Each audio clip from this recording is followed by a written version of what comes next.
If you can do that on repeat, you become Rafa. So true. There's the secret. How about we go all try it and see what happens? Because you know what? When everyone knows that secret and tries to do it, you realise you can only do it for maybe 5 minutes at a time if you're great. 10 if you're an absolute superstar. But that's what, getting you to 3-all? Let's say in a game of tennis, maybe on a fast surface. But, on clay, maybe half a game.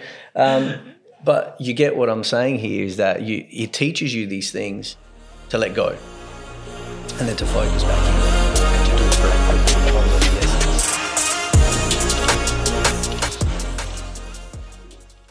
Welcome to another episode of Going Pro with ATA, and I'm very excited for this one. Got a dear friend, someone that we hold close to our heart. You've played a high level of tennis here in the state. Hold that. Not that high. I think it's pretty high. Oh, thank you. You have over 25 years of corporate experience. From my observation, you've won Father of the Year 17 years running now. Straight. Yeah. You've joined ATA as a director to help Matt, the founder, in 2016, and you provided guidance in all things operations, support and coaching. And I would say you're elite in providing systems and structures in business and athlete programming. Who's feeding you this stuff? Because that's just me. Okay. Nice. Taking it. Theo Dalkos, welcome today. Thanks for having me here, Luke. I'm actually super pumped. Super. Yeah, on many levels. Mm-hmm. One, I get to wear these headphones that, it's a little bit fancy. Yeah. I'm loving it. We have these conversations at coffee, and now we get to have it with the headphones on. Super. And it feels just a little bit more legit. And do us on the...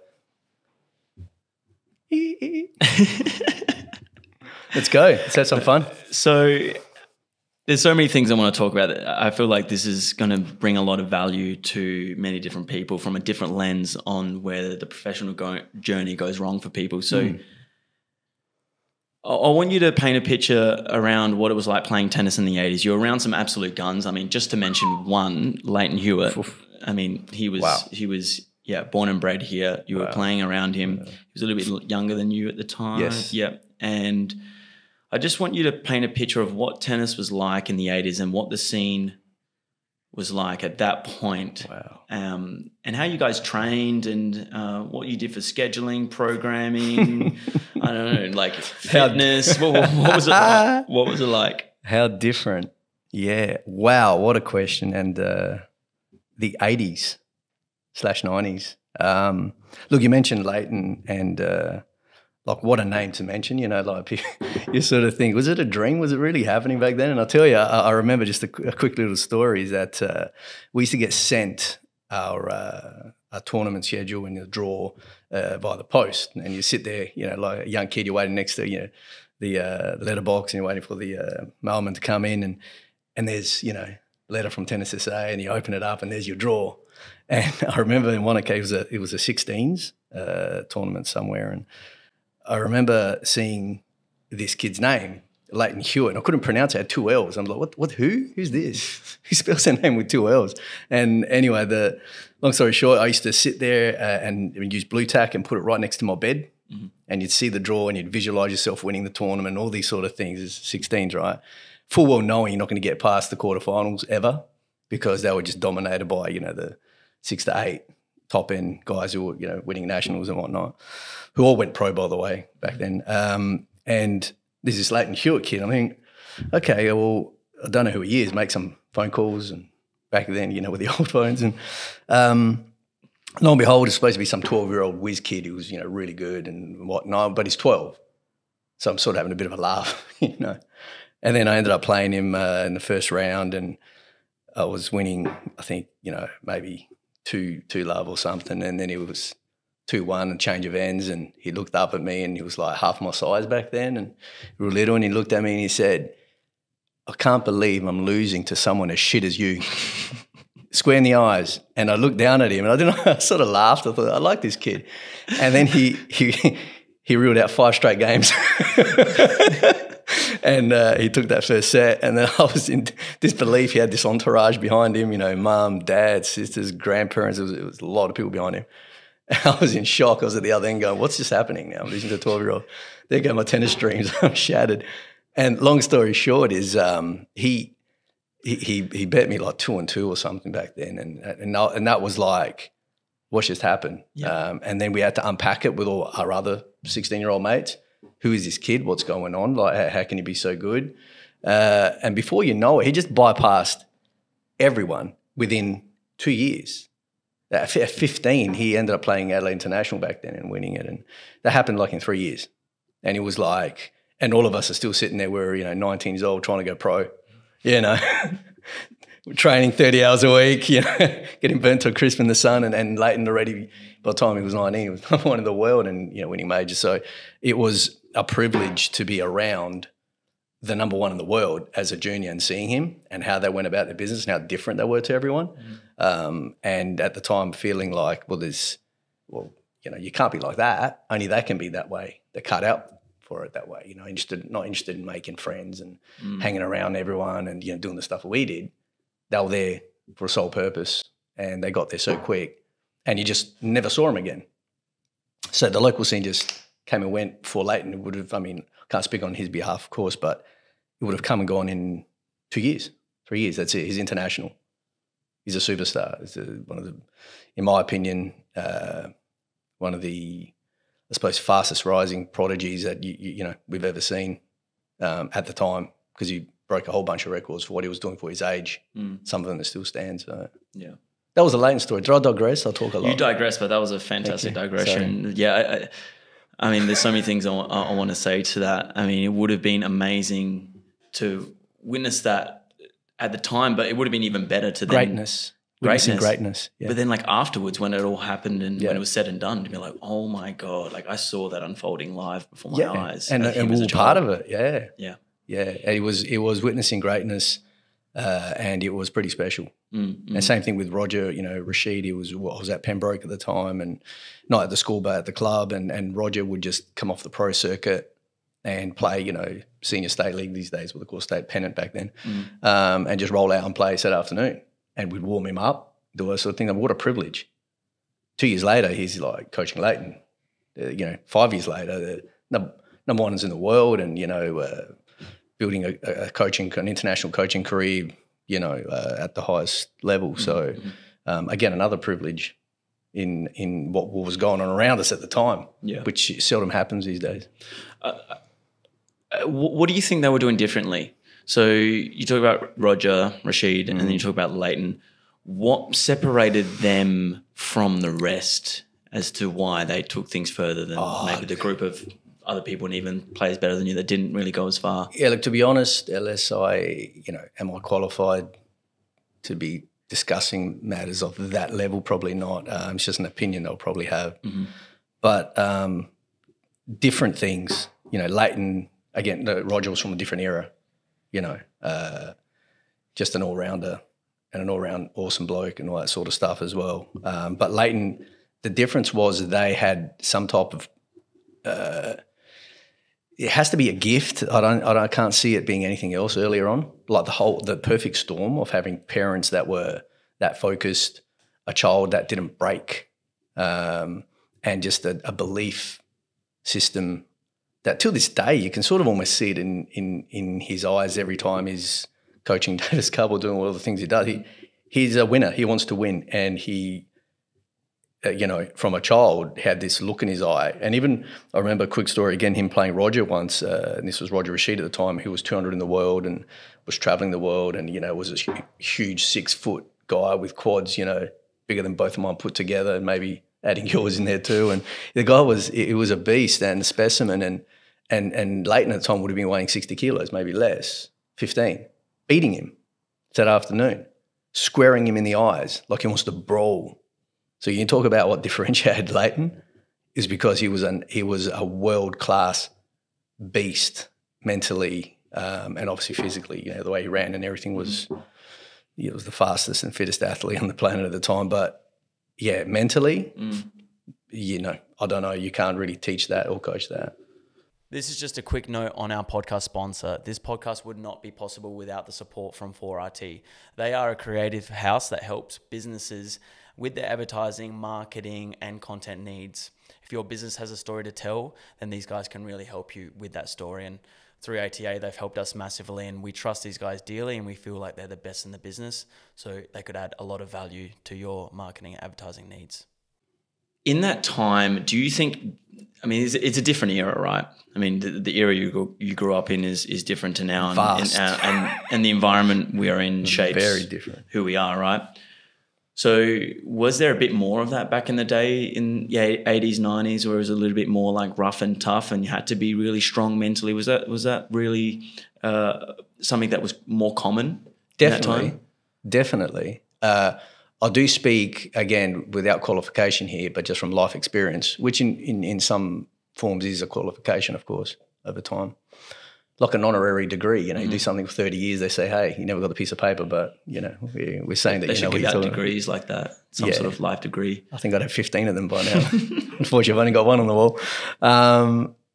But yeah, like going back to your question, in terms of how different it was and what people did back then, it was a very tough world in the 80s and 90s. I mean, it was, for us as kids, we had, looking back, no entertainment.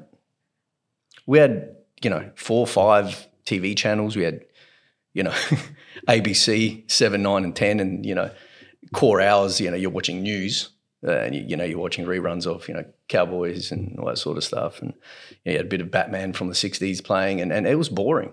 So what do? You go out and you hit that ball against the wall and that was fun.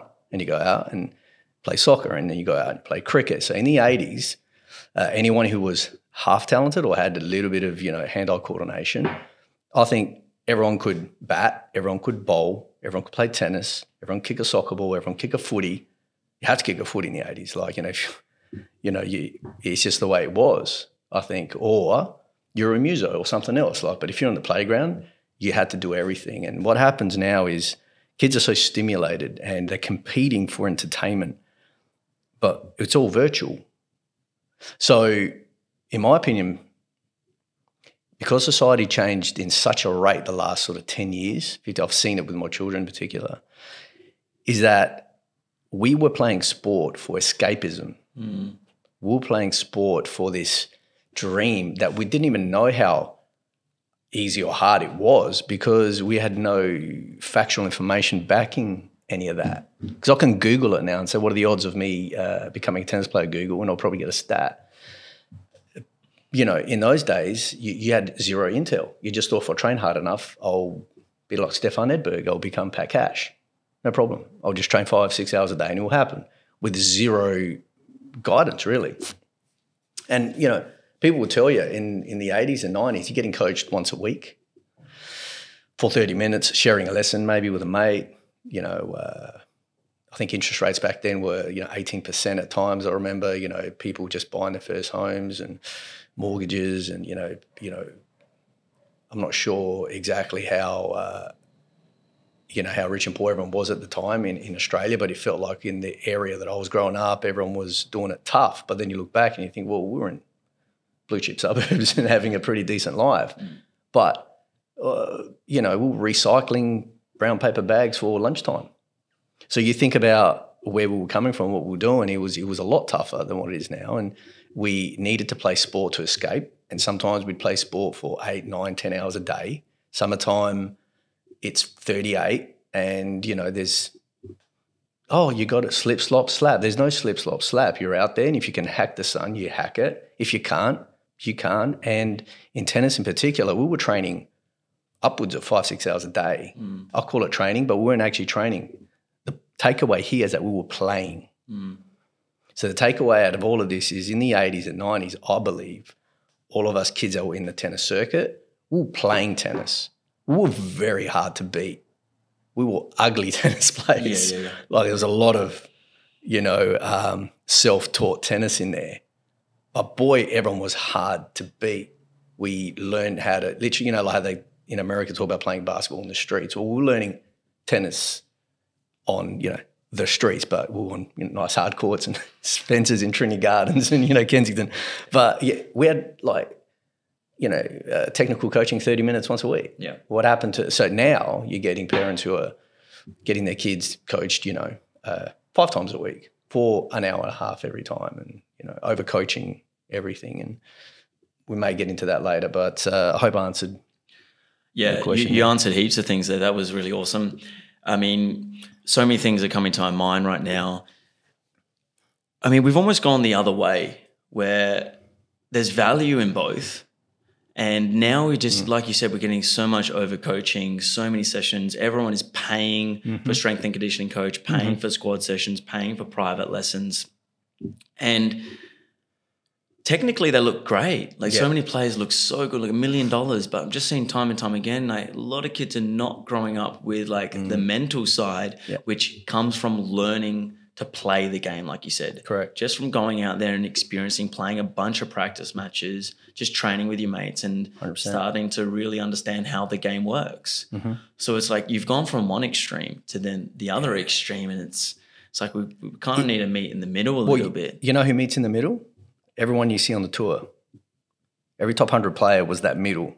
We're so blessed now to have all this information. You talk about kids getting personal trainers and that. What an advantage. Man, imagine we had that advantage back then. You know, all the coaching. Wow, what an advantage. Again, we're hustling. These people now giving everything on a silver platter. But that disadvantage sometimes is that it all comes too easy and it maybe perhaps gets taken for granted. Again, can't talk for everyone. I'm just telling you what I see. But I know for a fact that it is an advantage to have a personal trainer. To teach you how the body works properly, to not get, I'm sure back then we were getting injured and carrying injuries, just playing with injuries. I'm not going to stop playing, am I? If my elbow's sore, I'm playing through it. Now it's like, no, we'll go to the physio, we'll, you know, give it a week off, or we'll start looking at, you know, treatment strategies, which is great. But at the same time, it does make everyone, if we want to call it a little bit softer, Yeah, definitely a little bit softer. I mean, once again, there is a balance to find there. I think the people that can do it better are the ones that can actually find solutions for themselves. Like when you guys are training, doing that like 5-6 hours a day, right? Yes. You're finding solutions for yourself based on your ability to play. Like you're not getting a massive amount of coaching. So you're just finding out to see what you actually have and how can I utilize that to my advantage? What are my strengths? What are my weaknesses? How can I expose the weakness of someone else? That's profound. With my strength. And that's given you great problem solving tools that I just feel like we're not in enough of environments now to actually have the problem-solving skills for ourselves. Like you got to find that out for yourself. Completely agree. And that's why I said it's profound, because there's another takeaway here in that if you look at when we played sport and how we played it, the age demographic now has almost come down 10 years. Because I started playing tennis at 13. So prior to that, I was probably playing since I was 5 against the wall with a racket that had 3 broken strings and a square grip. So effectively, I may have been playing, but the first time I actually went on a court and played properly was like start of year 8, 13. Kids have already burnt out now by 13 because they'll be getting coached from 5. So they've had their 7-year journey already. I started mine at 13, so I stopped at 20, 21, you know. Went to uni, got whatever, bunch of stuff, and then you end up in the workforce. But now you look at these kids you're training. So how are they going to find those solutions that you talk about themselves? How are they going to work it all out themselves when they're only 7, when they're only 8? At that point in time, and speaking from experience now as a parent, kids don't have parents think that their children are, you know, the best version of themselves, and they have to be geniuses, you know, because my child is a genius. He'd come from me, so, you know. But most of the time they're wrong. Most of the time these 8-year-olds, 9-year-olds, 10-year-olds, they're babies. They just want to play. Let them play. But we're not allowing them to play because we're losing time, and then they can't go pro. And, you know, we'll get to, you know, the name of the podcast, of course, because what does it even mean? Like I've had this convo with people before, like, oh, I want my kid to go pro. I said, cool. Okay, so there's levels. So pro means getting your first ATP point. And we've assisted and helped people get there. So they get that point, but what does it even mean? Do you know what it takes to get that point? You sacrifice your whole life for 10 to 12 years to get that one point, which doesn't secure you, you know, doesn't have financial security behind it. It doesn't have anything else other than an achievement, and you've sacrificed your whole life, probably your schooling and everything, all to get that one point. You go on pro. No, that's not what I mean. I meant like as in go top 100. So, okay, let's have a different convo then. I might get my calculator out now and start giving you some stats. But if that's what you consider going pro, that's a different conversation. Let's bring Roger Rashid in the room and Co and say, hey, guys, tell us about going to top 100. And if they're honest with you, then they'll probably say, hey, the chances are very slim. So let's just think about what we're doing and how are kids going to work out what they want when they're 7, 8, 9, 10. They don't. They just get taken by their parents, which is great, by the way. But then a lot of them, like I said, by the time we started playing tennis, these kids would burn out. And we had an opportunity to discover all those things. At 14, I'm racing from school. Norwood High uniform comes flying off. My tennis gear is on. In a minute, I've got my tennis bag and I'm running to the courts like a man possessed, a kid possessed at the time. My dad hates me playing sport. He's like, what's sport even? Like, what's that? These guys are in the building industry. He's got, a different life. And arguments, crying to go and play. My mum screaming, saying, just let the kid play. And I'm chasing. These are the things that we were doing at 14, 15. But I was 14, 15. You can't do that when you're 8, 9, you see. So I would just race to the course and then just train until the sun come down. Sometimes it'd be dark and we say, screw it, let's keep going, see if we can see the ball in the dark. I don't see kids doing that now. No, that's really interesting. So true. Like, if I see that sort of excitement in someone, I want to ignite that fire and really foster that, because that is, I think, rare. But it would have been more common back in the day because, again, like you said, it was everyone. Not so much stimulation, man. Like you don't have things to do. It's just all right, I love this sport. I'm just going to get out there and do it as much as I can. But imagine that with some quality coaching, with knowledge, and that's where we've come now. If we can kind of find that. And that's why I've said that's top 100 tennis. These are the people that get there. That had the 80s, 90s, like addiction. Because let's face it, that's what happened to us. Why am I even here today? Why am I even, I think about it, and we talked about it with an old mate of ours the other day. You just love tennis. So let's leave it at that. Like people say, why you're 46 and you're still hanging around the tennis scene doing things and whatever. Okay, well, I'm not playing anymore, but I like to, assist as much as I can. And I'm just addicted to tennis. And so you sort of step away from it a bit. You can't. You're always in there and you can't see someone doing something and not help, I mean, the common story from a lot of people in your generation is just talk about tennis drawing you back. What is it about the game? What is it about the game that you find is so attractive and appealing for someone like yourself or many people in your generation that seem to be in the game still? Well, like everything, it's almost like I personally never – I never smoked. I never smoked a cigarette in my life. I never got drunk. I never took drugs. I never did any of those things. So I don't know what it's like to be an addict or be addicted to those type of things. But what you hear is that, don't take your first one. Like don't do that first thing, because the first time you do it, you may get addicted to it. I got addicted to tennis because I was playing, every sport under the sun, and I happened to be really good at it. And I realised that soccer at the time got very physical, and I was a skinny kid, and I was starting to get pushed around, and I was like, whoa, I need to get physically stronger, bigger, more angry, whatever. That wasn't my personality. And tennis was a gentleman's sport. It was clean, it was precise, there were tactics involved, and I hated losing so bad. Like I love winning, but I hated losing more, like a lot more. And so when you play a team sport and you lose because you didn't pass the ball correctly, or you did some, idiotic thing that cost us a game, I couldn't sleep at night. Tennis then it was all about me. And it was like I carried that burden, and I fell in love with the sport the first time I played it. And that first match I remember vividly, I played it, and this guy, I wouldn't even remember it, but his name was Sergio Gaoni, and a good friend of ours, Adam Alessandrini, at the time, they were at St. Ignatius, and they were like the best players in the state. I don't know who these guys were at all. I had to happen to play him in a school sort of tournament, first time I ever played. And I was so obsessed when I was watching him play so well, and I wanted to be like that. I was asking him to coach me while we were playing against each other, because I knew I couldn't get a point off him, and I was rallying, he was just rallying me, and I was begging him. I was like, can you just rally with me a bit more? Like, don't hit a winner past me, just keep going, see how long we can go. I'm actually conversing with him. So it could be 30-all. I'm like, can you just, well, he wasn't 30-all, would have been like 30-love, but you know what I'm saying? That's how addicted I was. And after that, it was downhill. So you talk about it, 30 years later plus, it got you. And the tactics behind it and what's required.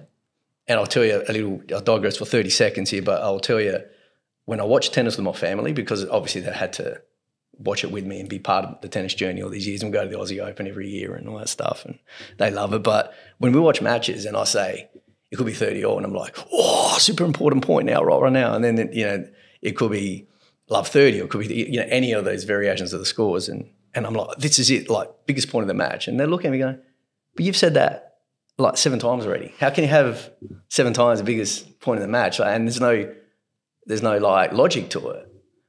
And I look at it and I'm like, don't you get it? Like, can't you see how important this point is? No, the guy's like, he's 4-love up and it's 30-all. Why is it a big point? But you can't see the momentum changing. You can't see that if, you lose a serve right now, like it's danger. That people they can't see it. That's what we grew up with, and the nuances of knowing the importance of certain points or those things. Addictive, LS. Addictive.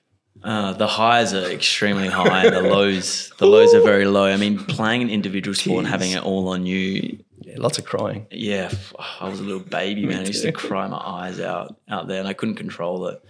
But I just remember some of the biggest wins. I still cry with sport, by the way. Oh, dude, it's emotional. It takes you on a roller coaster. Yeah, I mean, there's something about individual sport and being all for yourself and carrying that load. It's quite special. And then just there's so much depth in tennis. Like you talk about the nuances. There's so much behind the game, and when you're watching, you can unpack it from so many different layers. I mean, like the physical layer of how they're moving and athletically, it's like, wow, these guys are moving unbelievably. And then you've got the mental, emotional side, and you see like how they're maybe not handling the pressure, or one person standing up, and you see like the fire in their eyes, oh my God, this guy's in the zone. Like he's looking unstoppable. And you see how long that lasts, and you see then the other person do that. And it's just like, then you get a royal battle.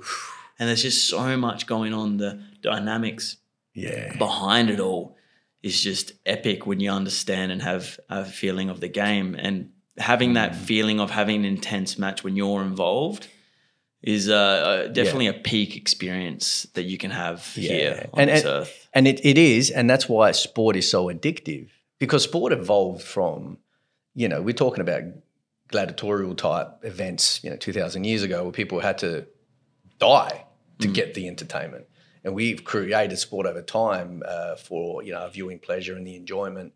And we literally, when you play as a kid, I played to the death. But did I ever die? I probably, I didn't. I'm here. I probably have exaggerated, but I felt like that. But because I knew in a period long before us, people did for that experience, that high. So we get to have that high, but then those lows are really low. But when you can share it with the tennis community or with people who get it, and there's certain levels that everyone operates in, and when you meet people in those levels like we have, and we reside in those levels, it's very special because you can help each other in those levels, and you feel for the other person.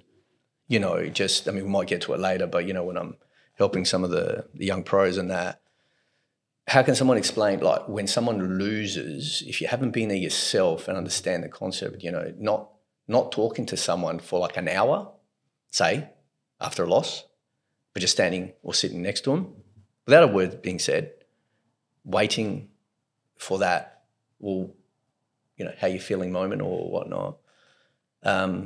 You're one comment away from, say, losing that person or being able to help them. Because if you just went, hey, so by the way, should we do this? Well, you're done. That person feels like he's lost. I'm talking about grievance loss. That's how bad it is. And I've lost in my life. We've lost people, and I'm talking about proper grievances. And losing in sport, when you really care, that moment is the same. And if it might sound controversial, but anyone who knows sport at the highest level knows it's not. It feels that bad. And so you get it. And so that's why sometimes the wins feel so good too. Anyway, I digressed again. No. I'm a pro at doing that. You're doing a great job with those digressions. Going pro with digressions.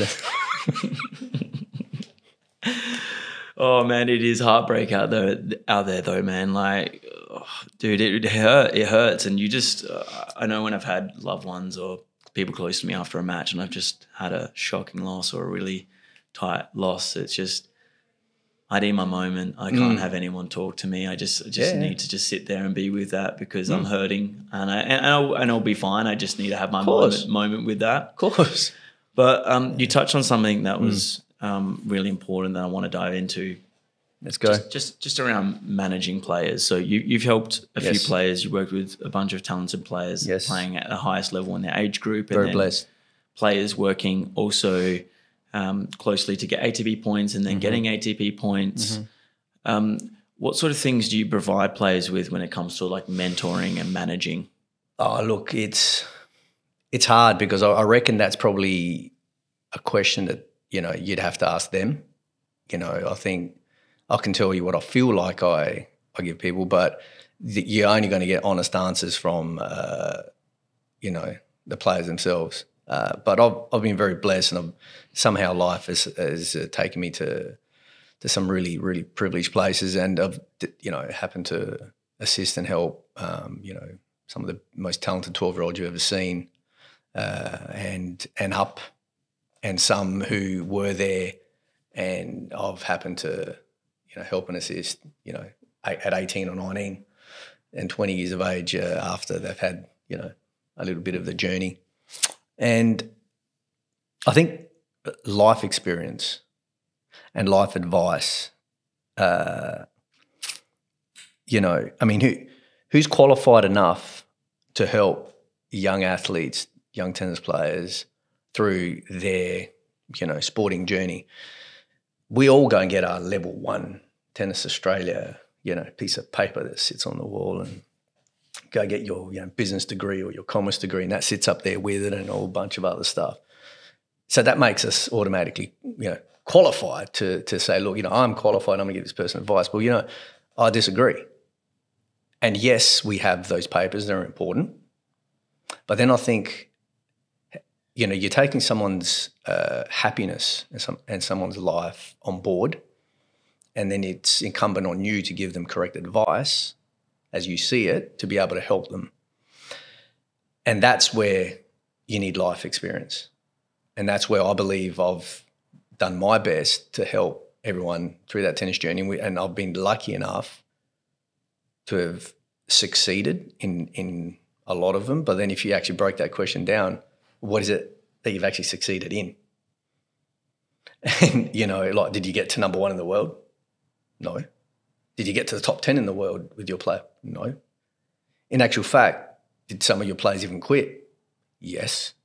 Whole bunch of stuff. So how can you then say what you did was a success? But at the time, with a sane mind, with an ability to say, I'm doing the right thing by this person, you are succeeding because they're happy and they're continuing to play the sport and they're getting great results.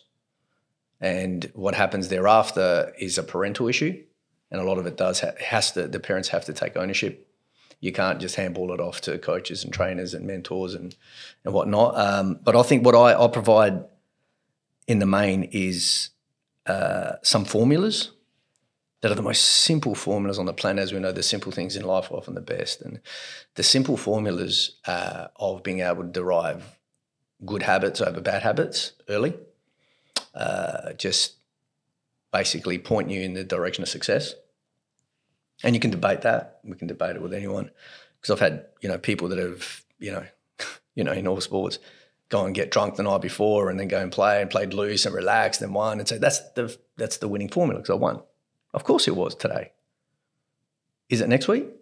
And is it the week after? And let's have a look at that career after 5 years and see how that went when you had a drink every Friday night, got drunk and then played. Did it work? Because at the moment, if you start, I don't know, Dylan might be able to look at some stats, but I don't think that's going to be working over a period of time. In actual fact, I think it's very unhealthy. It's probably destructive. So formulating good habits early and just being a good human being across the board is paramount to success. And that's what I guide and help people with, in addition to, of course, all the tennis knowledge we have and all the tennis acumen and all the connections we have and the people that we can, bring along for the ride. That's all bonus. But none of it's ever going to happen if you're a destructive personality with, traits that are not geared to success. Yeah. I want to break this down practically. Can you really tell us what are some of these simple structures, systems, formulas that players need to start embedding into their tennis or into their life that are going to help them? I'll ask you a question, LS, because I know you that well. How well did you sleep last night? I could have slept better. I had a 6-hour sleep, so it wasn't ideal. I prefer 8. Done. Full stop. See, this conversation is great, right? We're talking about your sleep and that. Well, sleep. Like, if you're a pro athlete, how good you sleep? Let's look at that. People can say, what's that got to do with me hitting a semi-western forehand? Or what are you talking about? How long did you sleep last night? And then often you'll find people saying, no, I actually don't sleep well at all. And you expect them to perform. Then let's go talk about nutrition. How'd you go yesterday? Like, break down what you ate and what times you ate and how did you feel? And you'll be surprised at how basic we can bring it back to nutrition, hydration, sleeping patterns, simple stuff like that. So I would tell an athlete, I'd sit down, are you serious about being pro? Yeah, I want to go pro. Good, done. Are you willing to start developing some good habits? Are you willing to sacrifice the bad ones? Because I don't see that as a sacrifice. I think, really? Having a good night's sleep is a sacrifice? That's a privilege. Learn how to do it. Then think about what you're putting in your mouth. Well, what are you eating? What are you drinking? Half the time players go out there and they're dehydrated. Simple stuff, LS. You know that. And it's those simple things that if you put them all together, give you the base to start getting to a starting line. And we haven't even talked tennis yet. So to be a fully functional top-end athlete, and there are outliers and there's exemptions in there, as we know. There's athletes that are just born with some type of freakish ability to be able to just like jump high and run fast twitch fibers and all this sort of stuff. And, they may not do all this stuff great and they still have an ability to get at the level. But the ones that are like that and do all those other simple things, like I said, the basics there, as you discussed, at the highest level, well, then guess what? You are Alcaraz, right? You are the Rafas of the world, and because that's what they did, because they took it seriously. So I'll try to be a very, energetic and happy-go-lucky type guy, and then a lot of people laugh.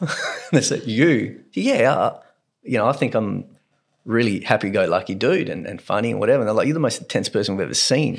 I'm like, what are you talking about? Then I ask my wife the same. I say, am I intense? And she laughs. What do you mean? But that's what happens. You want to get passionate about something. Yeah. You want to go pro, do you? All of a sudden, I lose my sense of humour somehow and I start to fire the hard questions. Yeah. Are you prepared to do X, Y, and Z? And then I get angry because I think you've got all the talent to do it and you just don't want to eat properly and you just don't want to stretch and you just don't want to work hard in the gym and you don't want to run. Well, these are the basics to even just look fit, let alone be an athlete. Yeah, absolutely. I think the basics come before anything else. And if you can start to do this, you're just going to give yourself, I guess, a base to be really consistent in your training and in your performance. And then from there, you can start to maybe think clearly on court and actually make better decisions and then let your tennis shine through naturally because these life things are just happening in the background. And then from there, you're able to perform and deliver when it matters. Totally. Because, you and I and every other member of the tennis community, especially the fully functioning tennis community, some people that, are really in it. We could talk tactics till tomorrow morning. You want to start talking tactics, you can turn off the mics and let's go to 2 a.m. about what to do in certain points. And we can just unpack it for the next 20 hours. But what's the point in doing all that if all those, like I said, those fundamental basics aren't even there? You're just wasting a whole bunch of time. 100%. I mean, you were on the Pro ITF circuit last year for a little part of the Aussie swing with a couple athletes. You saw a whole bunch of athletes. What did you observe? Like what caught your eye on some of the people doing great things? Yeah. What caught your eye on people maybe doing the things that weren't ideal? Yeah. And what did you observe that separated, I guess, like the best from the rest? I've got some great, and this isn't rehearsed. Let's just get this across. Like I'm hearing this for the first time that you asked me this question. I've got an example of that, and it was a great experience.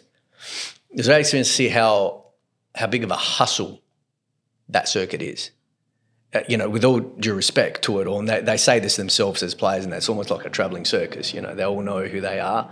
They all know they're the ranked between, say, I think at the time Lee was probably 250 or 300 in the world, and he's probably one of the top-ranked players, and then all the way up to the guys that had just got that 1 point, 2,000 in the world, and they're all in there in this mixer, and they play each other, and they know each other, and they share the same, accommodations because they have to. It's very expensive, as we know, tennis.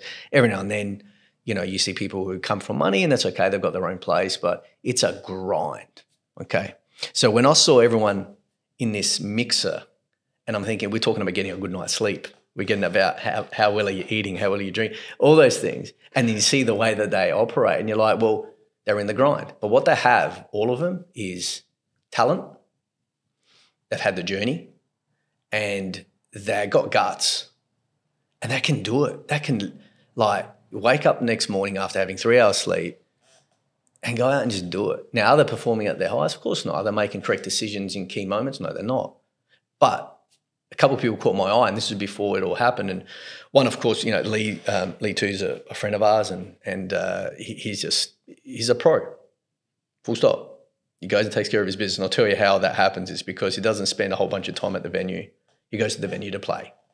And then he'll, post-stretch and go or whatever, maybe sometimes not even. And there's a few people that I saw doing that, and it's probably, I'm not going to drop names and that stuff. It's pointless, but I will tell you one name because everyone should know it by now, but it was Kubler at the time. So I got introduced to him. Everyone had left, and I saw this lad fit, nice looking fella, and he was sitting there just stretching by himself. Not even, AirPods in or anything like that. He was just stretching in the corner, doing all his fundamental stretch really well too. And I was admiring him, and I didn't know who he was actually at the time when I first saw him. I said, I love that lad looks pro, and I hope he does okay. And then I got introduced to him, and then I realized, oh, wow, okay, that's what it made sense. Do you see that? So what my mind needed and my eyes needed to see was there, and there was that guy who obviously we know what kind of year he had last year, but of course he had been pro before. He knows what it takes.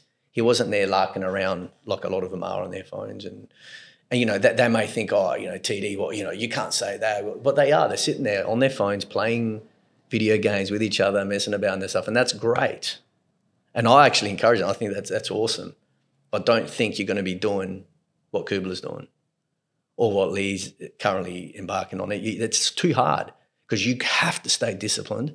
You've got to have all those professional habits to just get to that starting line like they do. And they haven't secured their retirement yet. Neither lads. They've still got a lot to go before they get to the best they can possibly be, before we all see a decline in an athlete. You don't know when that pinnacle is. You always look back at it and say, okay, I was my best at 28. I had my highest ranking at, when I was age 30 or whatever. But when you look at that travelling circuit, that ITF circuit, low grade ATP, you actually see how hard it is, and you want to help everyone, and you can't help everyone. You help everyone a little bit because everyone's craving it, but then it's too hard to press repeat on that stuff every day unless you've got the perfect storm of having the right family behind you, the parents and the coaches and the trainers and all that at that level anyway. And of course there's a financial component to it because people are scared to talk finances. I've been in, finance and corporate my whole life. For me, finances is like talking about the weather. It's easy. It's numbers, and it's not taboo at all. And you need to have finances behind you to be able to travel, because every time you leave home and catch even a train or a bus or a plane somewhere, it costs money. And then if you're not sleeping in your own home, it's costing you more money, and you're spending all this money, and the pressure builds because you may not be getting some results. What happens then? You start sharing accommodation, you start doing those things those people do, and you're in the grind. Yeah. Whereas other people who've got a different process, perhaps, good luck to them, they can do it better. But I actually admire them all. And that's the takeaway from all of that is that I saw what people do to go pro. I saw what people do just to be part of that circuit. And I actually, personally, I couldn't do it and I wouldn't do it. It's not my type of life. but I admire how addicted they are to the game that we're addicted to and the levels that they take it. Yeah, I'm hearing you loud and clear, man. 100%. Like I think the same things. Like, could I dedicate myself for that life? I don't think it's my journey, and I realized that pretty early on. That's why I felt like I didn't really go down the path that I did. But what I'm also hearing is this concept is you got to be pro before you become pro. Totally. And when you're looking at Lee and when you're looking at Kubler, for example, they are pro before they're actually like acknowledged as being pro from the wider community, right? Mm-hmm. And I think one thing that stands out is people are embarrassed or maybe feel uncomfortable with doing that because it's almost like, who am I? Mm-hmm. Who am I to be this when I'm like just some guy at ITF tour? Yeah. Peer pressure. But that's the process you got to be before you become. And then you start to step in, you start to get some confidence and belief, and all of a sudden you're starting to knock on the door and you're getting to those higher levels and you're realizing everyone's doing this. The fear is that what happens when I don't, then everyone looks at me and they laugh and they say, he's the guy that was stretching and doing all this and he was, you know, always doing the right stuff, and look, and I still chopped you, and they use all these words, and, you know, to me, you know, a lot of those people are going to find life a grind because life will throw you many challenges. Spanners come from everywhere, and that's not the attitude to have. You should be admiring that person, saying, you know what, tip my hat to you. Yeah. Good on you. And you know what, I would be a better player if I did that as well. That's the attitude, not the one where, and as you rightly said, who are you to be doing that? You're not even pro. Well, you know what? I'm not even giving myself a chance if I don't do that. So let me just do it. Yeah, I'd rather give it my all and give it a real crack to see, can I actually do it? But that's the process. And if I fail, I fail. But I'm going to learn some valuable things along the way. You never live in regret. Yeah, absolutely. I mean, you touched on life's challenges. Yes. One thing that I've known you as, and that you've introduced me, and we've had some amazing discussions around, is Stoicism. The ancient Greek and Roman philosophy from what 300 BC, around something around that time. Let's just go with BC. Yeah, done. We can get a fact check. We need to get Dylan involved so we can get some live fact checks. He's on the DJ mixer there. So, can you actually explain what Stoicism is? Look, it's not a matter of a definition. To be honest. What is it to you? Well, exactly. I mean, let's talk about what it means. I mean, I was blessed enough many years ago to just bump into a friend of yours again. This is how it all relates. And a good friend of yours was sitting there reading a book, and I said, oh, wow, what are you reading? It was like called The Daily Stoic at the time. And I thought, well, that's interesting. What does it do? He goes, you only read a page a day. So, wow, because I'm an avid reader. I love reading autobiographies and all about sport, of course. Anyway, I said, oh, well, can I have a look at it? And I looked at it, I said, I saw who it was from, whatever, bum. And then I went 20 minutes later, I went and bought it. And I've read it every day since. That was probably 4 or 5 years ago now. So I'm reading this book on it's called The Daily Stoic. It just gives you almost like a piece of advice every day onto how you think you should tackle life for that day. And to put it in 10 words or less, it provides you with some tools to be able to get yourself out of, the sticky situations you face every day. So knowing, the difference between what you can and can't control. It's a throwaway comment. People say, oh, what's that? Well, look into it and think about all the things that you think you can control. But then if we talk philosophy, you'll realize by the end of it, you control none of it. And the only thing you can control is your reasoned choice. And by that, I mean, you can only control how you react to something. Yeah. Because right now, if I grabbed this laptop and just chucked it across the room, can you stop me from doing that right now? So you think you got control because you're in someone else's venue. Oh, I could just lose it and stuff. How you react to that, you can control, but that's it. So we realize there's a whole bunch of things that's out of our sphere of control in life. And you then to dig a little bit deeper and say, okay, well, I'll let go of that, let go of that, let go of that, and I'll just control what I know I can. And all of a sudden things become simpler. Mm. And that comes from every decision you make, every conversation you have. You find that you catch yourself making the mistake before you make it, perhaps.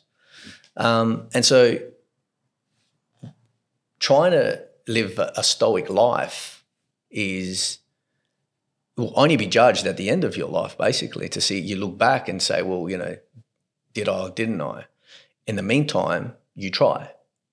And every day you get a better chance of being happy if you're more stoic, because that means you just don't crumble under pressure. That means you focus better. It means that you're making correct decisions continually for your happiness. And that, let's derive what happiness is. What happiness is to you is very different to me and Dylan and so forth. And all I know is that I've got a whole bunch of things that I enjoy doing that make me happy, and I have to try to preserve those things. And you know that you can't control any of them. So you let go of the control and just focus on the process, and then always focus on how you, that reasoned choice afterwards to say, look, that didn't go my way today. Excellent. It happened for a reason. Play on. Next. Mm. What do you mean? You're not going to sit there lamenting over it? No. I've pretty much learnt my lesson. I knew exactly what I did right or wrong, and then I'm good again. Let's go. Play on. We always use that concept, like the referee just waits, play on. Packs away the whistle and just keep playing on, So we could talk about stoicism forever, but, that's a snippet of what it means is to be able to eventually have coping mechanisms and to deal with life as you face it every day. Yeah, for sure. What sort of coping mechanisms, or what's changed for you since implementing stoicism? How would you describe you were before? It's changed my life completely, Les, because, I was a very, very driven, I can't make a mistake type person. I was renowned for, we don't make mistakes, don't make mistakes. And then realised that making some mistakes is good, just don't make big ones. Little mistakes actually are really good because you learn from them. You make big mistakes, you can't say it's fun and it's great, because you can end up locked away for 30 years. That was good. I hope you enjoyed the mistake you made. So making small mistakes and learning from them is great. But I think, to sort of wrap it up in a nutshell, you feel like life sometimes is more important. I read a book once saying, you're not that important, and it scares people, because it's not. It's very important to me right here. Of course, my existence is amazing and you love it and it's all good. But at the same time, there's 8 billion people on the planet at the moment. What makes my life more important than the other 7.999 billion people on the planet? Because theirs is just as important for them. Yeah. And so you recognise those things and you just write, okay, well, I'm just a little piece of that. My life's most important to me, but I'm not going to do bad by people, because that comes back to haunt me. So you do all the good things correctly, and hopefully that puts you in good stead for success. Yeah, I think this is a really valuable thing to talk about and for people to tap into, because especially for an athlete or a tennis player, you need the tools. And I kind of wish there was almost like a philosophy or like philosophical content taught for athletes or tennis players, so that they can have the tools to handle some of these moments, which I think... Well, they do. I think that's what at the elite level... That does exist, and that's what those people have. That's in their team. Yeah. Every successful team on the tour has that. Yeah, and packaged in many different ways. Correct. But how can this actually help tennis players? What are some key things that they could start to embed into their game that's going to help them handle some of the challenges they face on and off the court? Great question. How fast can you put what just happened to you behind you? Yeah. Because I practice these things on purpose. I don't even play anymore. But if I ever go out and play a little bit, I feel my temper come back again. I was like, whoa, I must have been a psycho. Because I feel like you make a mistake, you hit the net, I feel like breaking a racket. I'm not going to snap this bat. That's me as a 46-year-old. That's what. So you got to, how quickly can you just put what happened behind you and focus on what you're doing next? This Stoic philosophy, this type of stuff is about controlling that moment and saying, it happened. You take 5 seconds to process it. You go back to your breathing pattern. You fix your strings, you do your stuff. You focused on what's going to happen right now, not what happened 15, 20, 30 seconds ago. If you can do that on repeat, you become Rafa. So true. There's the secret. How about we go all try it and see what happens? Because you know what? When everyone knows that secret and tries to do it, you realize you can only do it for maybe 5 minutes at a time if you're great. 10 if you're an absolute superstar. But that's what, getting you to 3-all? Let's say in a game of tennis, maybe on a fast surface. But, on clay, maybe half a game. But you get what I'm saying here is that it teaches you these things to let go and then to focus back in and to do it very quickly. Time's of the essence. Yeah, I mean, touching on Rafa there is a great example. Just having that as a daily practice in itself is going to just catapult you into great things in any sphere. It's just very hard to do. It is hard. It's daily practice, and it's not linear as well. No. I mean, there's so many factors that can affect your emotions. Correct. And life is always throwing things at us, and it's our ability to respond, like you've been speaking about. And one thing that comes to my mind is Viktor Frankl, survivor from the Holocaust and the Nazi camps.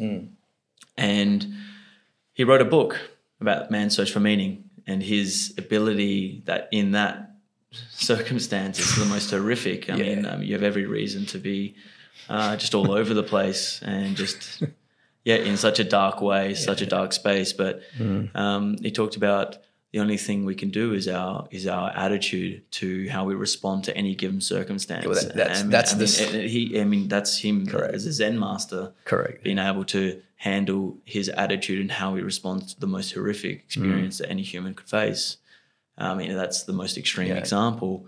But if we can just extract that in small ways on the tennis court or in any situation in life, then I feel like we're going to live such a better life. We're going to be able to move past events 100%. Without being a robot and being like, I don't feel emotion. It's just, I feel it. I can then have a mature conversation around it.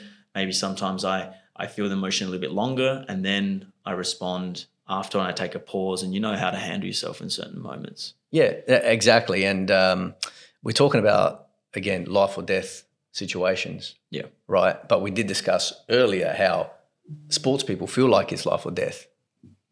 That's what it feels like. That's why grown men who lose a footy game, and it doesn't even have to be a final, sit down and almost start crying over what? If you process it, are you kidding me? You're not Viktor Frankl. Like I said, you're not, you haven't seen, the atrocities he saw.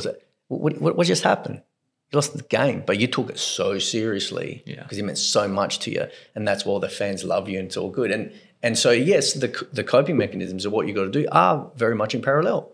And that's why the biggest sporting organisations in the world hire these best practice people in psychology and sports psychology and all that stuff to teach the athletes those things.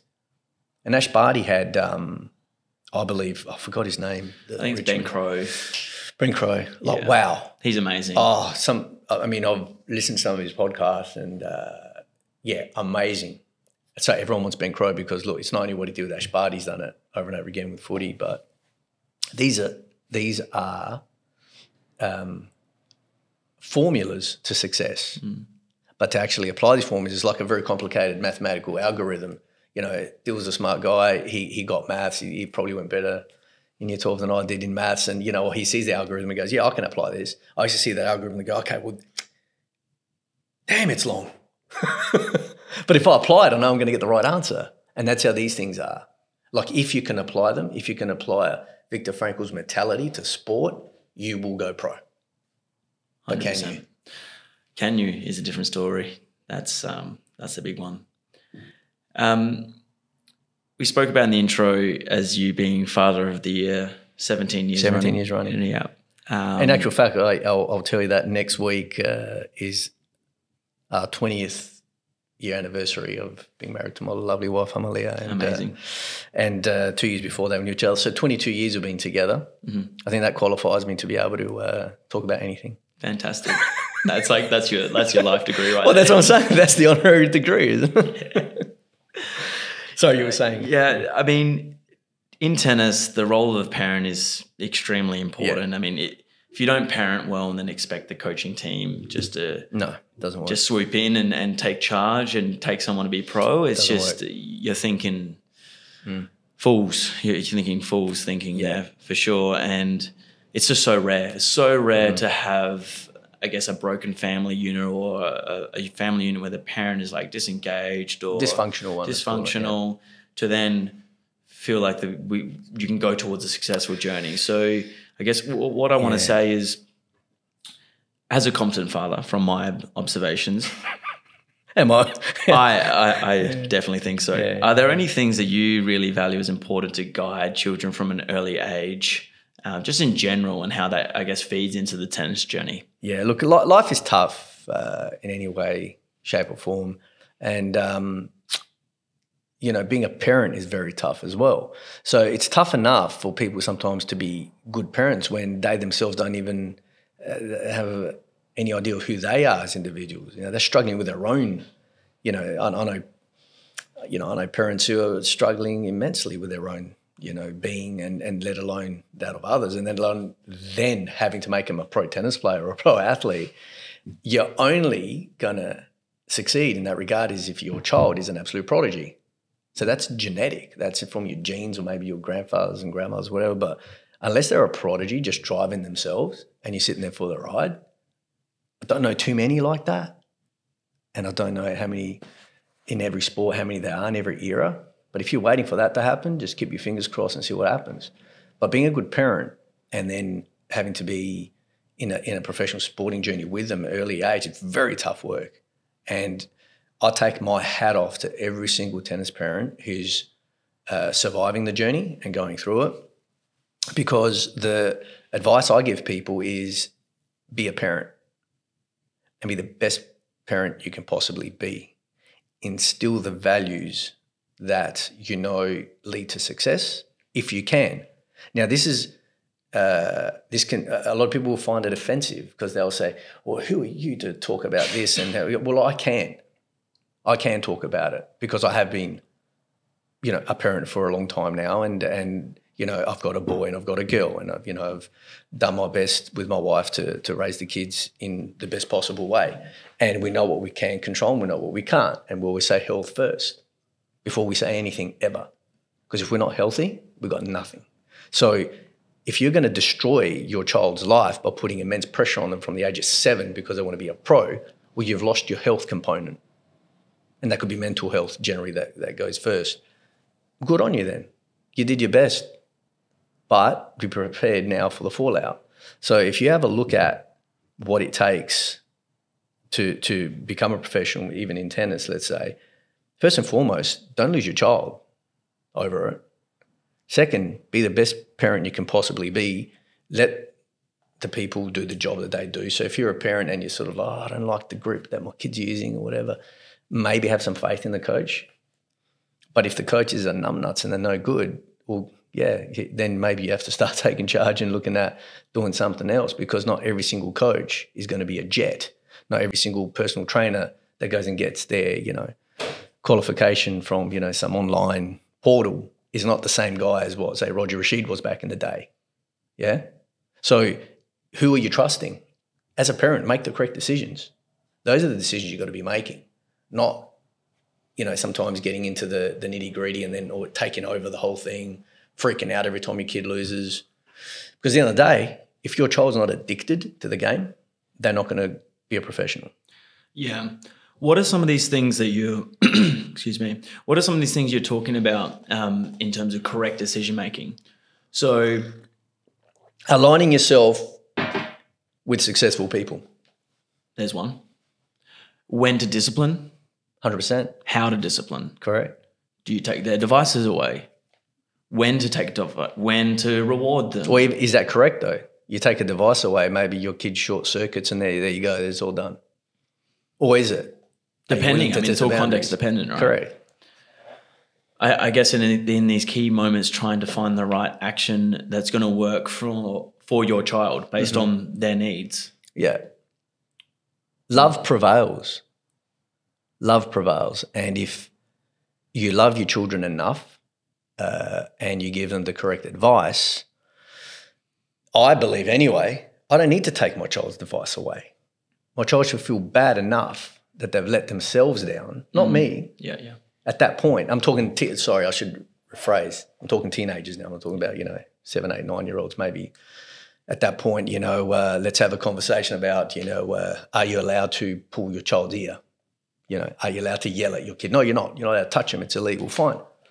That's okay. That's good for you. But I'm pretty sure that different, cultures and different, families have different rules. And at the end of the day, I was, in our little, sort of patch of land we live in, we make our own rules within societies. And so what's right for me may not be right for the other person. But if you don't own it and you don't know who you are, well, don't go pulling your kid's ear if you don't feel uncomfortable doing it. Don't yell at your child if you feel uncomfortable doing it. That's fine. But if you want to discipline your child, that's bring Dr. Phil on and say, what's the right way to do it? There is no right way. You just got to work that out as a good parent and then let others later in life work out whether or not it was a satisfactory job. And at the end of the day, that's even contentious. For sure. Love and happiness, Ellis. Yeah. Yeah, it's definitely going to come from a place of love, and that's always got to be the intention, speaking as a 28-year-old guy that has no children. Right. But I can imagine anyway. Yeah.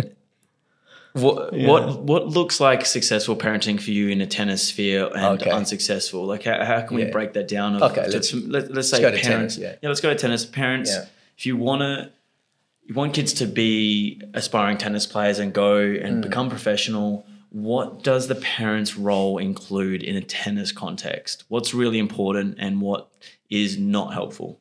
Yeah, look, great question. Again, it's a life one. Be a great parent first and foremost. You're going to have to take your child places.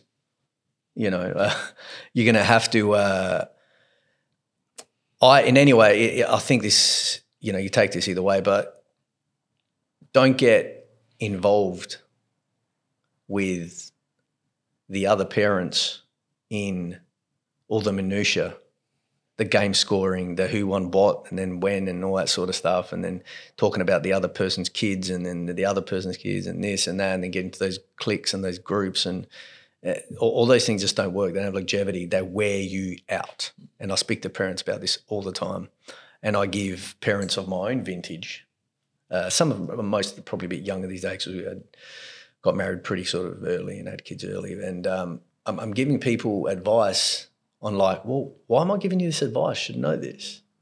But a lot of people don't. And it's the fact that it wears them down. And tennis wears you down. And all that competitive, every school holidays, the 3-4 tournaments, the every training that they go to every single thing. And it's hard for me to give advice sometimes because if the kids are old enough, then they don't need you there. That's okay. They're in safe hands. You can even stay in the car, watch from afar, make sure that, I'm a very protective parent and I'm like a hawkeye, but I don't get in it. I just watch my child from far away to make sure they're safe, make sure that no one does anything untoward to my child. That's the role of a good father, I believe. And I protect my little girl. Say she's a little girl, she's 15, right? But I still protect her from afar because I'm a good dad. I'm not going to allow her at 12 years old, I'm just going to leave her there and I'm going to come back 3 hours later. Yeah, but at the same time, I'm not going to step on court. That's silly. You see parents get involved. They step on court and they get all hyped up on things and they get involved. So I'll tell people, don't get involved. Let the kids play. Going back to what I said, are they playing? They don't look like they're playing. I see a whole bunch of anxiety. I got back into tennis and we'll finish up shortly. I got back into tennis probably 7 years ago after having a bit of a layover just because of life and marriage and a whole bunch of stuff, my career. And I never was out of it as a, tennis, enthusiast. But then I got back into it. And one of the parents I was helping, I went and saw their child play the first tournament. It happened to be their child was the first seed and they're great. So it's always good, isn't it? Because you're with a winner and winning's fantastic. So you walk in, you're always winning. So I walk in with them and I look at this tournament. I looked up and I said, and I used this word. I said, we're at a funeral because I don't understand what's going on. And people looked around me. I said, why is everyone so glum? Under 12s. And it was I won't mention the venue because it's not the venue's fault, but what's going on? And I looked around and I was just so disappointed. I said, I don't want any part of this. This is ridiculous. Like, why is everyone so depressed? You're out under 12. You should be rejoicing you got healthy kids. Other children got kids with like a whole bunch of, people got kids with disabilities and stuff, and they deal with a whole bunch of stuff. And you got these multi-talented kids that are beautiful and great and all is good. And you're out here looking like you want it all to end. Like, seriously, put a smile on your face, enjoy, let the kids play. Like I said, watch from afar if you have to for security purposes and that, but enjoy them. Yeah. Enjoy watching your child play on the playground. It just happens to be a tennis court. I do that now. I watch my daughter play soccer. I'll never talk how many goals she scores and how great she is and she's going to be the next. I don't care.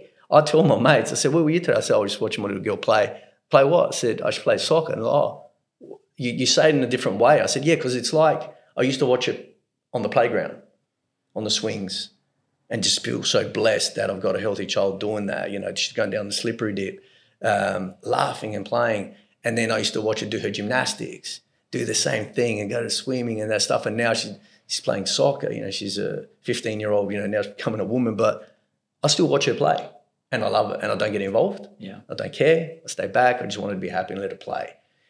Is she going to become a professional? Is she going to make, $50 million from soccer? Crickets, right? Let's all be honest here. But that's not the point. And I'm sorry to break the news to most people, that's the point in their life too. Yeah. Because they're the odds. So just enjoy it. Yeah. Just enjoy them playing rather than going in there saying, we are making a pro. We are, going to just grow this professional player. That's the advice. If you ask me that question again, that's what I'll say. Just enjoy your kids' play.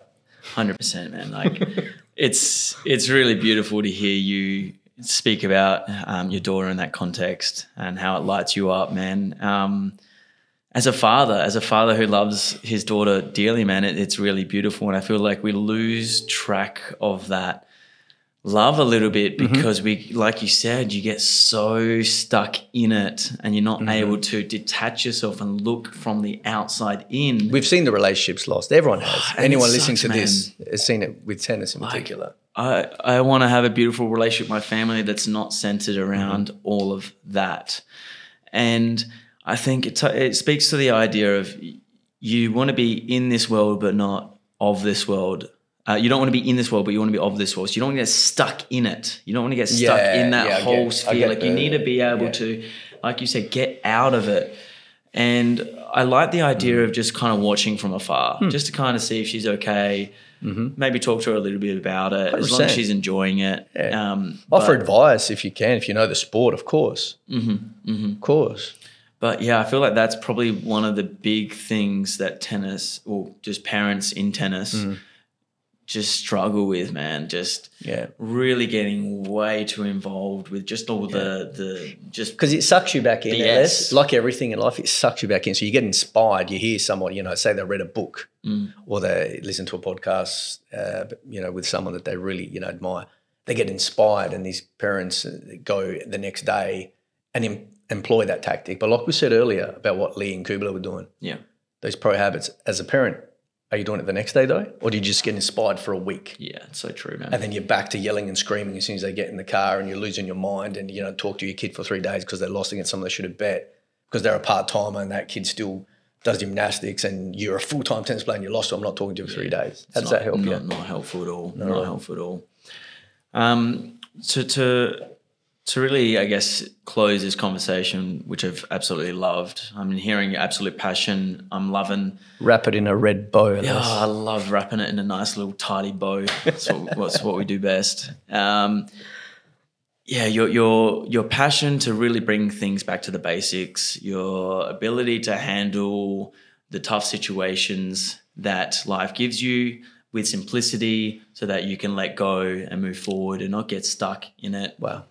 There's so many gems to extract from this conversation, and I can see your evolution through it all, from who you were as a young aspiring tennis player through your corporate career, and then introduction to philosophy and how stoicism's helped changed your life, and now you're going in a different direction, embarking on tennis. What What does the next 10 years look like for you as you maybe wrap up your corporate career? Where do you see life heading? You wrapped that up so well. You have a talent. I gave it a crack. Yeah, you did well. Much better than me, that's for sure. Look, let's face it. Health above everything. I just want to be healthy, and at my age now, of course, I look, from a strategic point of view, I look to wrap up my, I suppose, executive corporate type life, whatever that finishes up shortly, and then I can actually look forward to embarking on, I wouldn't say retirement. One will never retire, won't retire, that's for sure. But it'll be more tennis based and doing the things that I love every day, rather than having a component of it that is, still tying up a legacy of a 25-year career, because you can't just drop things. You've got to sort of have a exit strategy, and once the exit strategy comes to an end, and then I'm just hoping to help as many people as I can in the tennis space, and then just by that time, again, if I'm healthy, first and foremost, have great friendships with you boys, and just keep doing what I'm doing now, with lots of love, and that's it basically. Yeah, I mean, from this conversation, some of the key themes that we haven't even spoken about, but I can feel just coming through the conversation, is just love. And you said blessed many times, and also just the underlying gratitude. Yeah, I mean, it shows that you have a reverence for life. You're definitely someone that's very grateful, and I think that is a key component to being happy, is being grateful for many of the little things, and just some of the absolute basics that we take for granted all the time. Look at what we just did today. I mean, if this isn't, spending an hour or so with great mates doing what we did today, if this isn't the pinnacle of someone's day, like what is? Can't get better than this. And if people think that that's weird, that's good for them. Yeah. I'm sure they live in a much, much more exciting life than me, that's for sure. Lots of love and gratitude for you, my man. Yes, I've absolutely loved today, Yes. and thank you for sharing this moment with me. The pleasure was all mine, LS. All love. All love, brother.